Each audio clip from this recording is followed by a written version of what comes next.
ಎಲ್ರಿಗೂ ನಮಸ್ಕಾರ. ನಿಮ್ಮಿಬ್ಬರ ಎದುರುಗಡೆ ಮಾತಾಡೋಕೆ ಒಂದು ಸ್ವಲ್ಪ ವಿದ್ಯೋ ಪರ್ಮಿಷನ್ ಮಾತಾಡ್ಬೋದಲ್ವಾ? ನೋಡಿ ಸರ್ ಹೆಂಗಂತಿದ್ದಾರೆ ನನಗೆ. ಹೀಗೆ ರೇಗಿಸ್ಕೊಂಡೇ ಇದ್ರು ಸೆಟ್ಸಲ್ಲೂ ಕೂಡ. ಓಕೆ,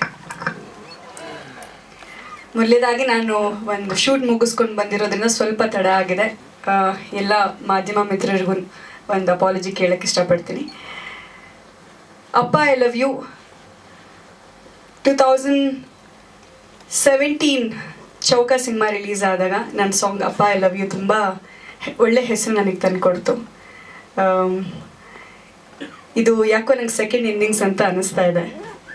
ಅದರಲ್ಲೂ ನಾನು ಒಂದು ಗೆಸ್ಟ್ ಕ್ಯಾರೆಕ್ಟರ್ ಮಾಡಿದ್ದೆ. ಆದರೆ ಎಂಟೈರ್ ಸಿನಿಮಾದಲ್ಲಿ ಒಂದು ಚಿಕ್ಕದಾಗಿ ಒಂದು ಏನೋ ಬಂದು ಹೋದರೂ ಕೂಡ ಹೈಲೈಟ್ ಆಗಿ ಆ ಹಾಡು ಎಲ್ಲರೂ ಮನ ಗೆದ್ದಿತ್ತು. ಇದರಲ್ಲೂ ಕೂಡ ಥ್ಯಾಂಕ್ ಯು ಸರ್. ಹೇಗೆ ಹೇಳಿದ್ರು ಸಂಜಯ್ ಅವ್ರನ್ನ ರೆಫರ್ ಮಾಡಿದ್ರು ಅಂತ, ನನಗೂ ಕೂಡ ಪ್ರೇಮ್ ಸರ್ ರೆಫರ್ ಮಾಡಿರೋದು ಈ ಸಿನಿಮಾಗೆ.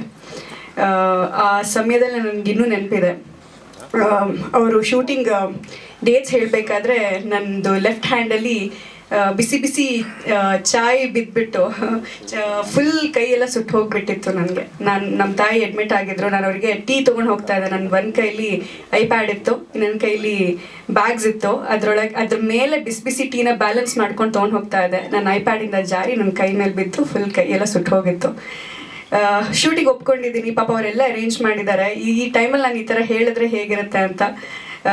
ಅದು ಬೇರೆ ಕೈನ ಹಾಗೆ ಸುಟ್ಟೋಗಿರೋ ಕೈ ನಿಮ್ಗೆ ಗೊತ್ತಲ್ವಾ, ಗಾಳೀಲಿ ಹಾಗೆ ಬಿಡಬೇಕು ಅಂತಾರೆ, ಅದಕ್ಕೇನು ಕವರ್ ಮಾಡಬಾರ್ದು ಅಂತ. ನಾನು ಹೋಗಿ ಫ್ರೇಮಲ್ಲಿ ಹೋಗಿ ನಿಂತ್ಕೋತೀನಿ. ಮಾನಿಟರ್ ಹೋಗಿ ನೋಡಬೇಕಾದ್ರೆ, ಸರ್ ತೋರಿಸ್ಬೇಕಾದ್ರೆ ಪ್ರೇಮ್ ಸರ್ ಎದುರುಗಡೆ ನಾನು ಯಾಕೋ ಇಷ್ಟು ಚೆನ್ನಾಗಿ ಕಾಣಿಸ್ತಿಲ್ವಲ್ಲ, ಇವ್ರು ಇಷ್ಟು ಫಿಟ್ಟಾಗಿ ಕಾಣಿಸ್ತಾ ಇದ್ದಾರೆ, ಎಷ್ಟು ಫಿಟ್ಟಾಗಿ ಕಾಣಿಸ್ತಾರೆ. ನಾನು ಒಂದು ವಾರದಿಂದ ವರ್ಕೌಟ್ ಮಾಡಿರಲಿಲ್ಲ ನೀಟಾಗಿ, ನಾನು ಜಸ್ಟಿಸ್ ಮಾಡೋಕ್ಕಾಗುತ್ತೋ ಇಲ್ವೋ, ಅವ್ರ ಎದುರುಗಡೆ ಚೆನ್ನಾಗಿ ಕಾಣಿಸ್ತೀನೋ ಇಲ್ವೋ, ಈ ಥರದ್ದೆಲ್ಲ ಗಿಲ್ಟು. ಆ ದಿನ ಒಂದಿನ ಶೂಟ್ ಮುಗಿಸ್ಕೊಂಡು ನಾನು ನೆಕ್ಸ್ಟ್ ಶೆಡ್ಯೂಲ್ ಯಾವಾಗ ಅಂತ ನಮ್ಮ ನಾಗೇಶ್ ಸರ್ ಹತ್ರ ಕೇಳಿದಾಗ ಇನ್ನೂ ಒಂದು ಎರಡು ವಾರ ಗ್ಯಾಪ್ ಇದೆ ಅಂತ ಹೇಳಿದ್ರು. ಆದರೆ ನೆಕ್ಸ್ಟ್ ದಿನವೇ ನಾನು ಮತ್ತೆ ಜಿಮ್ ಹೋಗೋಕ್ಕೆ ಸ್ಟಾರ್ಟ್ ಮಾಡಿದೆ. ಅದು ಏನಾದರೂ ಆಗಲಿ ಗಾಯ ಅಂತ ಹೇಳಿಬಿಟ್ಟು 15 ದಿನ ಆದಮೇಲೆ ಪ್ರೇಮ್ ಸರ್ಗೆ ಜ್ಯೋತಿ ಅಕ್ಕಂಗೆ ಎಲ್ರಿಗೂ ನಾನು ನೋಡಿ ಆಶ್ಚರ್ಯ. ನೋಡಿ ಆ ಫೋಟೋ ಏನು ಕಾಣಿಸ್ತಾ ಇದೆ, ಅದು 15 ದಿನದ್ದು ಡಿಫ್ರೆನ್ಸು. ಮಧ್ಯದಲ್ಲಿ ಕೆಲವೊಂದು ಸ್ಟಿಲ್ಸ್ಗಳನ್ನ ಬಿಟ್ಟಿದ್ರು ಪಿಂಕ್ ಔಟ್ಫಿಟ್ಟಲ್ಲಿ. ಅದಕ್ಕೂ ಇದಕ್ಕೂ ತುಂಬ ವ್ಯತ್ಯಾಸ ಇದೆ. ಸೊ ಐ ಥಿಂಕ್ ಆ ವಿಷಯದಲ್ಲಿ ಫಿಟ್ನೆಸ್ ಗೋಲ್ಸ್ನ ನನಗೆ ಪ್ರೇಮ್ ಸರ್ ಕೊಟ್ಟರು. ನನಗೆ ಮಾತ್ರ ಅಲ್ಲ, ಇಡೀ ಕರ್ನಾಟಕಕ್ಕೆ ಏನಕ್ಕೆ ಹೇಳಬೇಕು, ಇಡೀ ಭಾರತಕ್ಕೆ ನಿಜವಾಗ್ಲೂ ಒಂದು ಒಳ್ಳೆ ಆ್ಯಕ್ಟರು ಇಷ್ಟು ವರ್ಷ ಇಂಡಸ್ಟ್ರಿನಲ್ಲಿ ಇದ್ದು ಇಷ್ಟು ಚೆನ್ನಾಗಿ ಫಿಟ್ನೆಸ್ ಮೇಂಟೈನ್ ಮಾಡಿ ಕ್ಯಾಮ್ರಾಗೋಸ್ಕರ ಪ್ರತಿ ಆ್ಯಂಗಲಲ್ಲೂ ಎವ್ರಿ ಫ್ರೇಮಲ್ಲೂ ಜಸ್ಟಿಸ್ ಕೊಡುವಂಥ ಆ್ಯಕ್ಟರ್ ಅಂತ ಹೇಳಿದ್ರೆ ಪ್ರೇಮ್ ಸರ್. ಯಾಕಂತ ಹೇಳಿದ್ರೆ ನಮ್ಗೆ ಗೊತ್ತು, ನಮ್ಮ ಫಿಟ್ನೆಸ್ ರುಟೀನ್ ಆಗಲಿ ಯಾವ ಥರ ಆಗಲಿ, ಒಂದು ಡಯಟ್ ಮೇಂಟೈನ್ ಮಾಡಬೇಕು ಅಥವಾ ಒಂದು ಸಿನಿಮಾ ಹಿಟ್ ಆದಮೇಲೆ ಎಷ್ಟೋ ಸತಿ ನಾವು ಫಿಟ್ನೆಸ್ಸನ್ನು ಬಿಟ್ಬಿಡ್ತೀವಿ. ಅದನ್ನು ಇಷ್ಟು ವರ್ಷ ಕನ್ಸಿಸ್ಟೆನ್ಸಿ ಕನ್ಸಿಸ್ಟೆಂಟಾಗಿ ತೊಗೊಂಡು ಹೋಗೋದಿದೆಯಲ್ಲ, ಅದು ತುಂಬ ತುಂಬ ರೇರ್ ಆ್ಯಕ್ಟರಲ್ಲಿರುವಂತಹ ಕ್ವಾಲಿಟಿ. ಇನ್ಫ್ಯಾಕ್ಟ್ ನಾನು ಎಷ್ಟೋ ಸತಿ ಜ್ಯೋತಿಕ ಅವ್ರ ಜೊತೆಗೆ ಆಫ್ಲೈನ್ ಮಾತಾಡ್ತಾ ಇರಬೇಕಾದ್ರೆ ನಾನು ಹೇಳ್ತಾ ಇರ್ತೀನಿ, ತಮಿಳಲ್ಲಿ ಹೇಗೆ ಸೂರ್ಯ ಸರು ಹಾಗೆ ಕನ್ನಡದಲ್ಲಿ ನಮ್ಮ ಪ್ರೇಮ್ ಸರ್ ಅಂತ ಹೇಳಿಬಿಟ್ಟು. ಇನ್ನು ನಮ್ಮ ಡೈರೆಕ್ಟರ್ ಬಗ್ಗೆ ಮಾತಾಡಬೇಕು ಅಂತ ಹೇಳಿದ್ರೆ, ತಬ್ಲಾ ನಾನಿ ಸರ್ ಹೇಳಿದ್ರು ಅವರ ಹ್ಯಾಂಡ್ ರೈಟಿಂಗ್ ಬಗ್ಗೆ. ಫಸ್ಟ್ ಅವ್ರು ನನಗೆ ಡೈಲಾಗ್ ಶೀಟ್ ಕೊಟ್ಟಾಗ ನಾನು ಅವ್ರಿಗೆ ಕೇಳಿದೆ, ಸರ್ ಇದು ಯಾರು ಸರ್ ಬರೆದಿರೋದು ಅಂತ. ಸೊ ಹಿ ಸೆಡ್, ನಾನು ಹೇಳಿದೆ, ಸರ್ ಏನು ಸಖತ್ತಾಗಿ ಬರೆದ್ಬಿಟ್ಟಿದ್ದೀರಲ್ವಾ ಅಂತ. ಸೊ ಹೀಗೆ ಕೂತ್ಕೊಂಡು ಮಾತಾಡಬೇಕಾದ್ರೆ ಆ ದಿನ ನನಗೆ ಗೊತ್ತಾಗಿದ್ದು ತಬ್ಲಾ ನಾನಿ ಸರ್ ಅವರ ಸಂಭಾಷಣೆಯ ಒಂದು ಸ್ಕಿಲ್ಸ್ ಬಗ್ಗೆ ಆ್ಯಂಡ್ ಸ್ಕ್ರೀನ್ ಪ್ಲೇ ಬಗ್ಗೆ.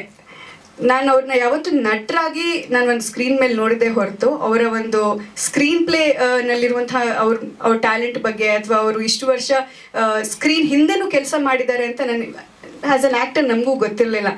ಬಟ್ ಅದ್ರ ಬಗ್ಗೆ ತಿಳ್ಕೊಂಡಾಗ ಎಷ್ಟೋ ವಿಚಾರಗಳು ನಾವು ಕೂತ್ಕೊಂಡು ಮಾತಾಡಬೇಕಾದ್ರೆ ಅವ್ರ ಹತ್ರ ಕಲ್ತಿರೋದು ಹಲವಾರು ವಿಚಾರಗಳಿದೆ. ಸೊ ಈ ಎಂಟೈರ್ ಸಿನಿಮಾದ ಎಕ್ಸ್ಪೀರಿಯನ್ಸ್ ನನಗೇನು ನಾನು 3 ದಿನ ಶೂಟ್ ಮಾಡಿರ್ಬೋದು, ಆದರೆ ತುಂಬ ಒಳ್ಳೆ ಲರ್ನಿಂಗ್ ಎಕ್ಸ್ಪೀರಿಯನ್ಸ್.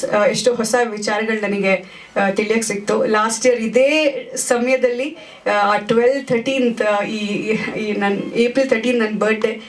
ಇದು ಹತ್ತಿರ ಬರಬೇಕಾದ್ರೆ ಸ್ವಲ್ಪ ಭಯ ನಡ್ಕ ಸ್ಟಾರ್ಟ್ ಆಗುತ್ತೆ. ಯಾಕಂದರೆ ಅದೇ ಟೈಮಲ್ಲಿ ನಮ್ಮ ತಾಯಿ ಕೂಡ ತೀರ್ಕೊಂಡಿದ್ದು. ಸೊ ಏಪ್ರಿಲ್ 13 ನನ್ನ ಬರ್ಡೇ ಆದರೆ ಏಪ್ರಿಲ್ 14 ಅಮ್ಮ ಹೋಗಿದ್ದು. ಸೊ ಈಗ ಇದು ಏಪ್ರಿಲ್ 12 ರಿಲೀಸ್ ಆಗ್ತಾ ಇದೆ. ಮೇ ಬಿ ಈ ಕತೆನ ನನ್ನ ಮಮ್ಮಿಗೆ ಹೋಗಿ ಹೇಳಬೇಕಾದ್ರೆ ಈ ಥರ ಒಂದು ಕತೆ ಬಂದಿದೆ, ನಾನು ಮಾಡ್ತೀನಿ ಅಂತ ಹೇಳಿದಾಗ ನಮ್ಮ ನಮ್ಮ ತಾಯಿ ಹೇಳಿದ್ರು, ಈ ಥರದ್ದು ಒಂದು ಕತೆ ಜನರಿಗೆ ತಲುಪಬೇಕು, ಮಾಡು ಈ ಸಿನಿಮಾನ ಅಂತ ಹೇಳಿಬಿಟ್ಟು. ಆವಾಗ ನಾನು ನಾನಿ ಸರ್ ಹತ್ರ ಮಾತಾಡಬೇಕಾದ್ರೆ, ಎಷ್ಟಮ್ಮ ನಿಮ್ಮ ರೆಮ್ಯುನರೇಷನ್ ಅಂತ ಕೇಳಿದೆ. ಸರ್ ನಿಮ್ಮ ಹತ್ರ ನಾನು ದುಡ್ಡು ತೊಗೊಳ್ಳೋದ, ನೀವು ಏನು ಕೊಟ್ಟರು ನಾನು ತೊಗೋತೀನಿ ಅಂತ ಹೇಳಿದ್ದೆ. ಅದಾದಮೇಲೆ ನಾನು ಶೂಟಿಂಗ್ ಎಲ್ಲ ಮುಗಿಸಿ ಒಂದು ವಾರ ಆದಮೇಲೆ ನಾನು ಜಿಮ್ಮಿಂದ ವಾಪಸ್ ಹೋಗ್ತಾ ಇರ್ಬೇಕಾದ್ರೆ ಸರ್ ಕಾಲ್ ಬಂತು, ಎಲ್ಲಿದ್ಯಾ ನೀನು ಅಂತ. ನಾನಿಲ್ಲ ಜಿಮ್ ಮುಗಿಸ್ಕೊಂಡು ಹೋಗ್ತಾ ಇದ್ದೀನಿ, ಏನೋ ಒಂದು ಕೊಡಬೇಕು, ಎಲ್ಲಿ ಜಿಮ್ಮು ಅಂತ ಲೊಕೇಶನ್ ಕಳಿಸಿದೆ. ಡೈರೆಕ್ಟರ್ ಮತ್ತು ಸರ್ ಬಂದಿದ್ದರು. ಆ ದಿನ ಆ್ಯಕ್ಚುಲಿ ನಮ್ಮ ಮಮ್ಮಿ ಡಯಾಲಿಸಿಸ್ ಮುಗಿಸ್ಕೊಂಡು ಹೋಗ್ತಾ ಇದೆ. ನನಗೆ ಆ್ಯಕ್ಚುಲಿ ಸ್ವಲ್ಪ ಫಿನಾನ್ಷಿಯಲ್ ಹೆಲ್ಪ್ ಬೇಕಿತ್ತು. ನಾನು ಆ ಟೈಮಲ್ಲಿ ನನಗೆ ಫಿನಾನ್ಷಿಯಲ್ ಹೆಲ್ಪ್ ಬೇಕಿದ್ರು ನಾನು ಯಾರ ಹತ್ರನೂ ಕೇಳಿರಲಿಲ್ಲ. ಸರ್ ಬಂದ್ಬಿಟ್ಟು ಒಂದು ಎನ್ವೆಲಪಲ್ಲಿ ಹಿಂಗೆ ಕ್ಯಾಶ್ ಕೊಟ್ಬಿಟ್ಟು ಹೊರಟೋದ್ರು ನನಗೆ. ಸೊ ಅದು ಯಾವುದೋ ಒಂದು ಲೆಕ್ಕದಲ್ಲಿ ಎಲ್ಲೋ ಒಂದು ನಮ್ಮ ಪಪ್ಪನೇ ಕೊಟ್ಟಿರೋ ಥರ ನನಗೆ ಫೀಲ್ ಆಯಿತು. ಸೊ ಮೇ ಬಿ ಅದು ಅಪ್ಪ ಐ ಲವ್ ಯು ಅದು ಕಂಪ್ಲೀಟ್ ಇದೆಯಲ್ಲ, ಅದು ಕೋಇನ್ಸಿಡೆಂಟ್ಲಿ ಒಂದಕ್ಕೊಂದು ಹೆಂಗೆಗೋ ಲಿಂಕ್ ಆಗುತ್ತೆ ಅಂತ ಹೇಳ್ತಾರಲ್ವ. ಸೊ ಯೂನಿವರ್ಸ್ ಆಟ ಆಡೋ ಒಂದು ಆಟ ಅಂತ. ಇನ್ನೊಂದು ಮ್ಯೂಸಿಕ್ ಬಗ್ಗೆ ಹೇಳಬೇಕು ಅಂತ ಹೇಳಿದ್ರೆ, ವಿ ಪಿ ಸರ್ ಹಾಡಿರೋ ಹಾಡು ನನಗೆ ಪರ್ಸ್ನಲಿ ತುಂಬ ಇಷ್ಟ ಆಯಿತು. ಆಕಾಶ್ ಅವ್ರನ್ನ ನಾನು ಯಾವತ್ತು ಎ ಜೆ ಸರ್ ಸ್ಟುಡಿಯೋಸಲ್ಲಿ ತುಂಬ ನೋಡ್ತಾ ಇದ್ದೆ. ಆ್ಯಂಡ್ ಎಷ್ಟೇ ನಾವು ಅನ್ಪ್ಲಗ್ ಸೆಷನ್ಸ್ಗಳೆಲ್ಲ ಕೆಲವೊಂದು ಸತಿ ನಾವೇ ಆರ್ಟಿಸ್ಟ್ಗಳು ಸೇರಿಸಿ ಮಾಡಬೇಕಾದ್ರೆ ತುಂಬ ಸತಿ ನಾನು ಅವ್ರನ್ನ ಸ್ಪಾಟ್ ಮಾಡಿದ್ದೀನಿ. ತುಂಬ ಒಳ್ಳೆ ಮ್ಯೂಸಿಷಿಯನ್, ತುಂಬ ಒಳ್ಳೆ ಫ್ಯೂಚರ್ ಇದೆ. ಜೊತೆಗೆ ಸಂಜಯ್ ಲುಕ್ಸ್ ಅಮೇಝಿಂಗ್. ಪೋಸ್ಟರಲ್ಲೂ ನೋಡಬೇಕಾದ್ರೆ ಇನ್ಫ್ಯಾಕ್ಟ್ ಜೂನಿಯರ್ ಪ್ರೇಮ್ ಸರ್ ಥರ ಕಾಣಿಸ್ತಾ ಇದ್ದಾರೆ ಅವರು. ಆ್ಯಂಡ್ ಜೀವಿತಾ ಅವರು ನನ್ನ ಟ್ರೇಲರ್ ನೋಡೋಕ್ಕಾಗಲ್ಲ, ಒಂದು ಸ್ವಲ್ಪ ಲೇಟಾಗಿ ಬಂದಿರೋದ್ರಿಂದ ಆಮೇಲೆ ನಾನು ನೋಡ್ತೀನಿ. ಈಗಷ್ಟೇ ಹೇಳಿದ್ರು, ಇವು ನೀನು ಮಿಸ್ ಮಾಡ್ಕೊಂಡ್ರಿ ಟ್ರೇಲರ್ ನೋಡೋದು ಅಂತ.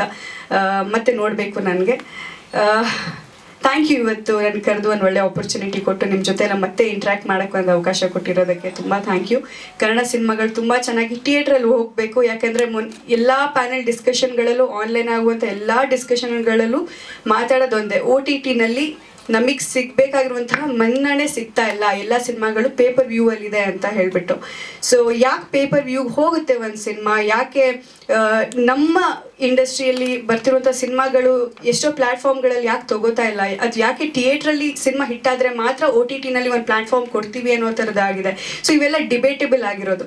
ಸೊ ಆಯಿತು, ಥಿಯೇಟ್ರಲ್ಲಿ ಪ್ರೂವ್ ಮಾಡ್ಕೊಂಡು ಬನ್ನಿ, ಆಮೇಲೆ ಒ ಟಿ ಟಿಲಿ ತೊಗೋತೀವಿ ಅಂತ ಹೇಳ್ತಾರೆ. ಸೊ ಥಿಯೇಟ್ರಲ್ಲಿ ಸಿನಿಮಾ 100% ಪ್ರೂವ್ ಆಗುತ್ತೆ ಅನ್ನೋ ಒಂದು ನಂಬಿಕೆ ಇದೆ. ಯಾಕಂತ ಹೇಳಿದ್ರೆ ಫ್ಯಾಮ್ಲಿಗೋಸ್ಕರ ಸಿನಿಮಾ ಬರಬೇಕು.